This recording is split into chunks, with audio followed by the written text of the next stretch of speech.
The morning sky over Dar es Salaam was supposed to glow with hope. Instead, it burned with smoke. By midday, the streets of Tanzania's largest city had turned into a battlefield, not of armies, but of citizens. Men and women, young and old, poured into the roads chanting, "Tunataka Demokrasia," "We want democracy." The echoes of their voices mixed with the hiss of tear gas, the pop of rubber bullets, and the dull thud of batons. For the first time in decades, Tanzania, once called the calm heart of East Africa, was shaking from within. President Samia Suluhu Hassan, once celebrated by the international press as a symbol of progress and gender equality, now stands accused of running an election without opponents, a democracy without choice. Opposition leaders jailed, parties banned, journalists silenced, and on the morning of the vote, something even darker happened. The internet went dead. The blackout was total. Screens froze. Phones fell silent. The outside world vanished. And yet before the silence took over, a few images escaped burning polling stations, people waving torn ballots, a young woman standing on a car hood shouting, "We are not afraid anymore." Those images, brief as lightning, revealed a nation's truth. Tanzania is rejecting a coronation disguised as democracy. And so tonight, as the smoke still rises over Dar es Salaam, we ask a question that echoes far beyond Africa. When the right to choose becomes an illusion, what does freedom truly mean? This story isn't just about Tanzania. It's about every nation where power grows louder than the people, where silence is enforced through fear, and where hope survives even when the internet doesn't. If you believe the truth deserves to be seen, if you believe the world must hear Tanzania's voice, share this story and let the signal break through the silence. It began quietly, like most storms do, with tension hanging in the air that only those who have lived through fear can recognize. By dawn on October 29, 2025, the calm of Tanzania had fractured. Polling stations were supposed to open under the watchful eyes of election monitors. Instead, what opened were streets filled with fire. From the port city of Dar es Salaam to the lakeside town of Mwanza, thousands of Tanzanians, most of them under 30, poured into the streets, carrying homemade banners, empty ballot boxes, and boundless anger. They weren't asking for power. They were asking to be heard. The results were decided long before we voted, one young man told a local reporter before the signal cut out.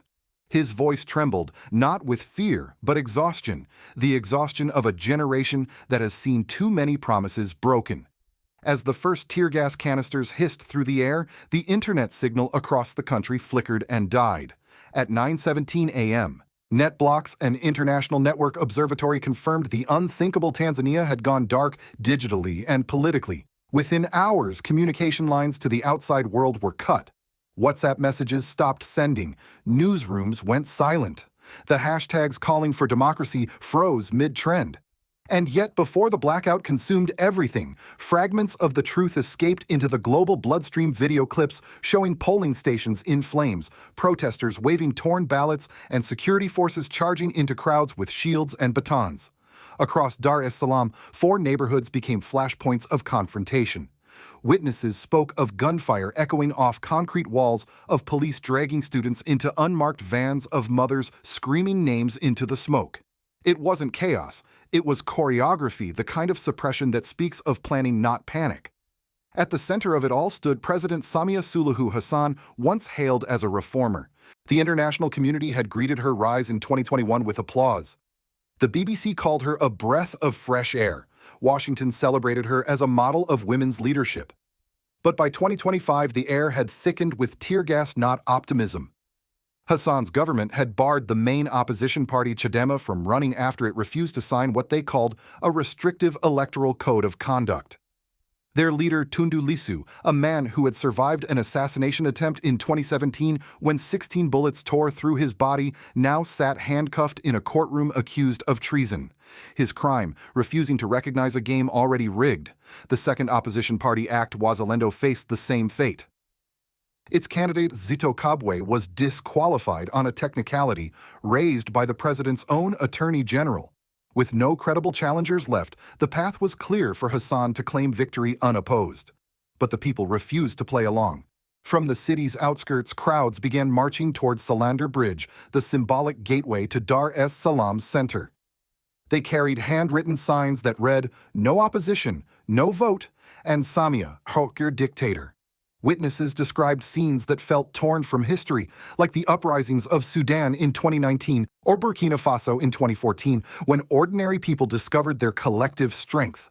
As the bridge filled with protesters, the army was deployed. Helicopters hovered above the crowds. Yet even as tear gas filled the air, chants continued raw, defiant, unbroken. "We are the children of Nyerere," one voice shouted through the smoke. "Freedom is not given, it is taken."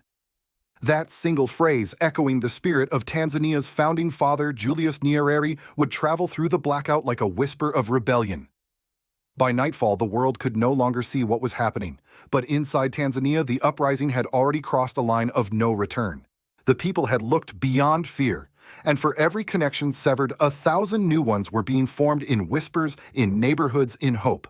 The blackout wasn't silence, it was the sound of a nation remembering its voice. By late afternoon, Dar es Salaam was no longer a city. It was a message. The Salander Bridge had become the heart of that message, the place where chants met gunfire, where courage met fear.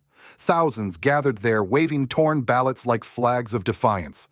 Each tear in the paper, each burned box, each barefoot step on the hot asphalt spoke louder than any speech. They were saying, "This is not an election. This is a theft." When the first shots rang out, people didn't run.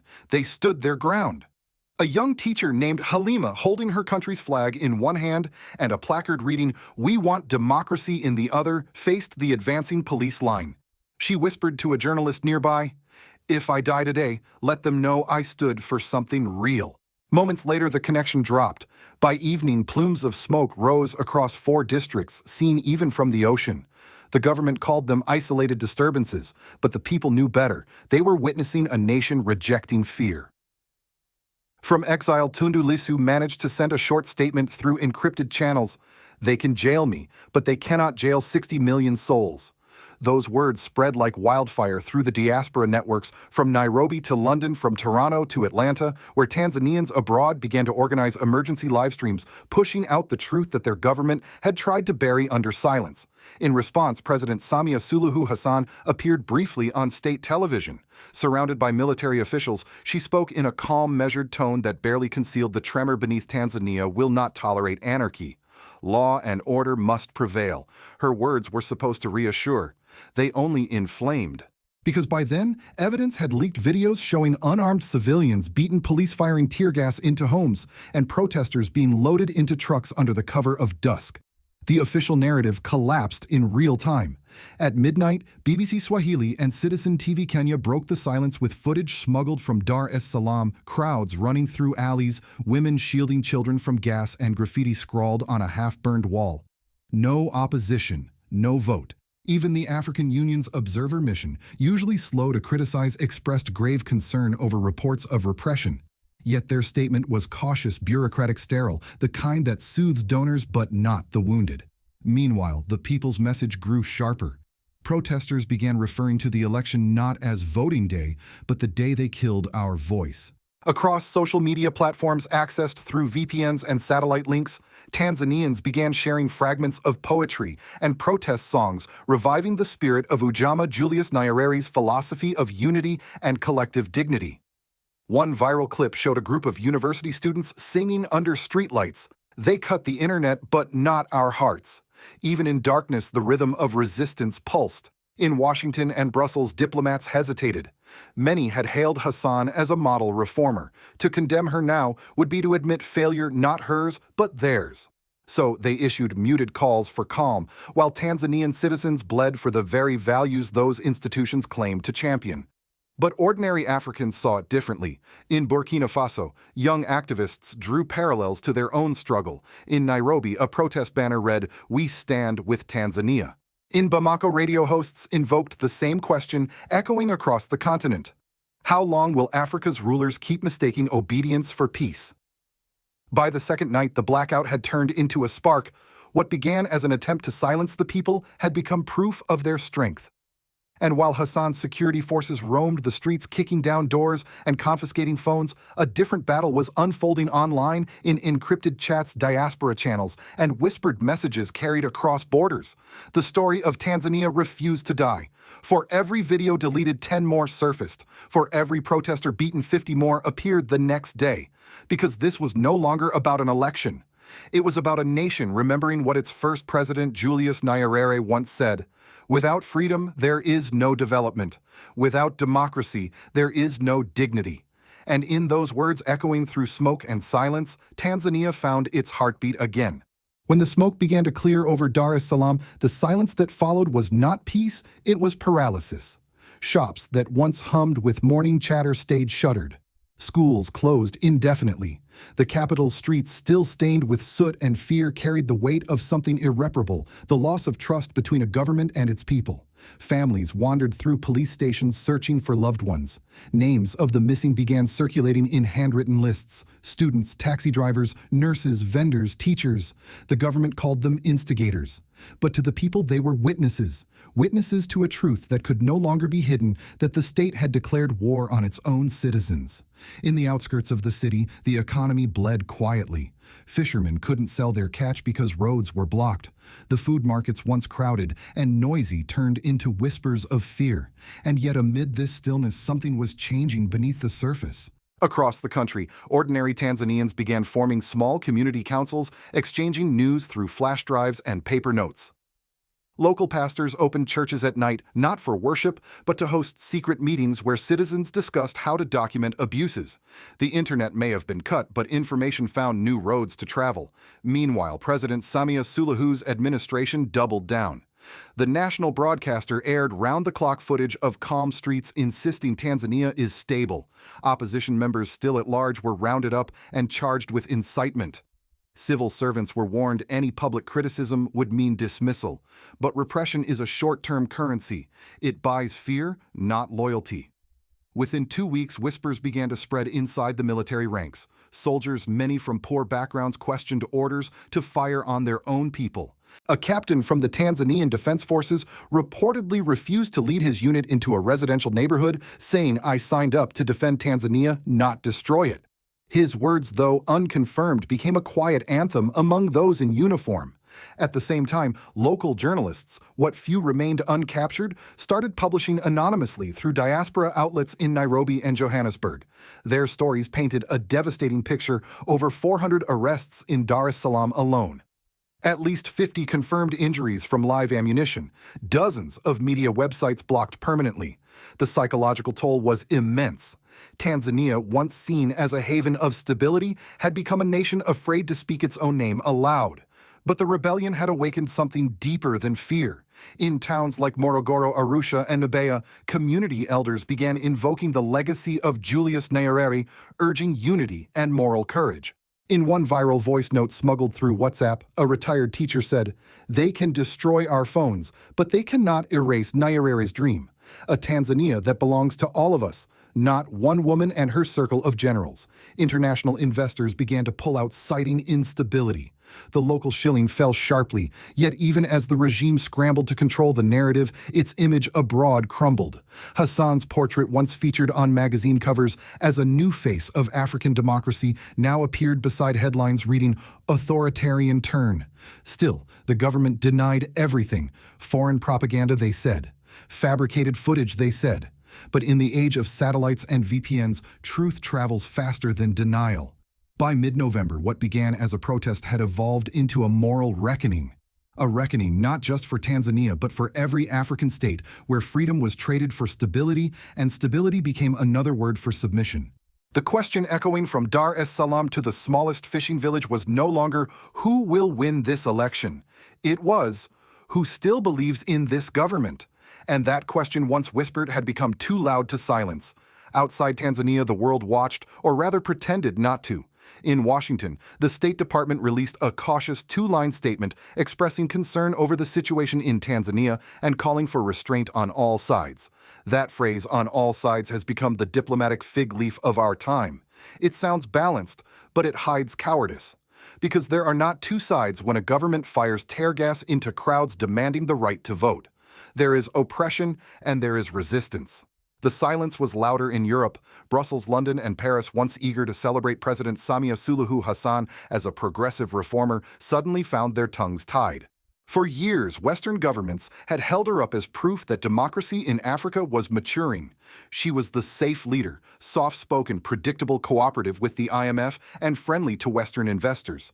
But when the curtain lifted and the democracy she promised was revealed to be theater, the applause stopped, but no one left the stage. American media, too, hesitated. Outlets like CNN, The Washington Post, and The New York Times carried brief reports buried deep beneath coverage of the U.S. election cycle. Few dared to ask the uncomfortable question: how could the same institutions that lecture the world about freedom be so silent when that freedom is crushed in Africa across the continent? The contrast was striking. While the African Union issued its usual bureaucratic statement monitoring developments, closely ordinary Africans took to their own platforms to speak truth. In Burkina Faso, Mali, and Niger, activists compared Tanzania's blackout to the early signs of their own revolutions. Pan-African voices across social media warned that democracy without accountability is just another form of dictatorship. And in the diaspora in Atlanta, London, and Toronto, Tanzanian communities began organizing vigils. They held up posters of the missing candles for the dead and banners that read, "You can cut the internet, but not our voice." The world saw those images because truth like water finds a way. The irony was painful. Just months earlier, Washington had invited President Hassan to the U.S.-Africa Leaders Summit, praising her commitment to gender equality and open governance. Millions of dollars in aid flowed through programs promoting democratic resilience. Yet, as journalists were beaten and opposition leaders jailed, no sanctions followed, no ambassadors were recalled. This selective blindness is not new. It is the pattern of global politics, one that values stability over justice, trade over truth, and partnership over principle. But every generation reaches a breaking point when silence becomes complicity. That breaking point may have arrived. As videos of the protests leaked through satellite channels, American citizens began to ask, why do we fund governments that silence their people? Why are we always told Africa is stable, only to learn that stability means fear? And for many Africans watching from afar, another question emerged, one that reached beyond borders. If this can happen in Tanzania, the land of Nyerere, could it happen anywhere? Because what's unfolding in Tanzania is not just about one country. It's about whether the world will continue to treat African freedom as optional, conditional, and negotiable. And somewhere in Ouagadougou, in Bamako, in Accra, leaders like Ibrahim Traoré are watching closely. They are watching how the world responds and how the people respond. Because the next chapter of Africa's story may not be written in Washington or Brussels, but in the streets where people still dare to believe that justice is worth fighting for. Night has fallen again over Tanzania. The streets that once roared with defiance now lie in uneasy silence. But silence does not mean surrender. Sometimes it's just the pause between two heartbeats of resistance. Somewhere in Dar es Salaam, a young woman stands on her rooftop holding her phone toward the sky, hoping to catch a signal not to browse but to be heard. Her screen shows nothing but darkness, yet she whispers into the void, "We are still here." That whisper has crossed oceans, it has reached us, and it forces a question that every nation must eventually face, including ours. When those in power fear the voice of the people, what happens to democracy itself? For Americans who lived through the civil rights marches of the 1960s, who remember Selma Montgomery, or the long summers when justice felt impossible, the scenes from Tanzania are painfully familiar. The tools have changed: tear gas for hashtags, blackouts for censorship, but the battle is the same: the right to be seen, to be heard, to be free. Tanzania's uprising is not an isolated story. It's part of a continent-wide reckoning from Burkina Faso to Ghana, from Mali to Kenya, where young Africans are refusing to inherit the lies of the past. They are saying no to staged democracies and yes to real sovereignty. In Ouagadougou, President Ibrahim Traoré speaks often about it, the idea that true freedom isn't granted by foreign powers or electoral theater, it is earned by people who dare to demand it. And that is the warning Tanzania sends to the world tonight. You can silence the internet, you can jail your rivals, you can ban the truth for a while, but you cannot stop the tide of awakening that is sweeping across Africa. It begins quietly with courage, not weapons, with memory, not fear. Because every generation must answer the same question in its own way. Do we accept the world as it is, or do we fight for the world as it should be? Tanzania has answered. Their choice is costly, but it is clear. They will not kneel. If you believe their courage deserves to be seen, if you believe that truth still matters more than power, share this story. Because in a world that thrives on silence, even one shared voice can make the darkness tremble. Subscribe if you believe that the truth is more important than the headlines. And remember, the struggle for freedom never ends. It only changes its language from Selma to Dar es Salaam, from yesterday's march to tomorrow's awakening.